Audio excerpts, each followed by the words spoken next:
तो hello guys, आज है मेरा ब्लॉगिंग डे 7 और आज मैं जा रही हूँ मुरादाबाद के किसी शॉप पर, जिस शॉप पर पूरे मुरादाबाद के बदमाशों के कपड़े मिल जाते हैं। फिर हम गाड़ी उठा के निकलने लगते हैं भाई सब शॉप की तरफ।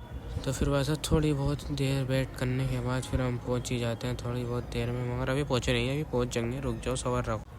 लो भाई साहब पहुँच गए शॉप पर। तुम्हारे कहने से पहुँच गए थे मगर बंद पड़ी थी, फिर हम अगली शॉप पर भी पहुँच जाते हैं, वो भी बंद पड़ी थी। भाई साहब हमने भी थोड़ी कम गई है, हमने भी लगा दी भाई साहब कॉल। मगर भाई साहब वो कह रहे हैं अभी तो इतनी सुबह आ गए तुम बंद है, मगर हम कह रहे हैं इतनी सुबह 11 बज रहे हैं दिन के, तुम सुबह बता। वो तो भाई साहब 12 बजे खोलेंगे दुकान, इतना हम थोड़ा बहुत टेली आते हैं, इधर को घूमने चले आते हैं। मगर भाई साहब वो यहाँ तो ट्रक के ऊपर कार आ रही है, ये तो अलग अजूबा देखो, जीते ही कहते हैं। और फिर भाई साहब हम आए थे एक आध तो वीडियो शूट करने बदमाशी वाली, मगर बदमाशी नहीं आशिक हो रहे हैं इस टाइम तो लोग।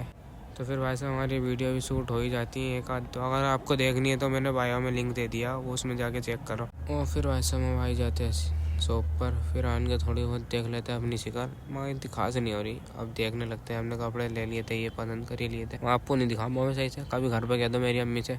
और फिर भाई साहब फाइनली हमने कपड़े भी ले लिए थे, फिर हम चलने लगते हैं अपने घर की तरफ। सब सच सच बताना, ये है नहीं मुरादाबाद के बदमाशों की शॉप। तो चलो भाई साहब बदमाशों को छोड़ो, अब मिलते हैं अगले ब्लॉग में। एक ब्लॉग का करते हैं यहीं इंतकाल, अगले ब्लॉग के वास्ते फॉलो कर लो।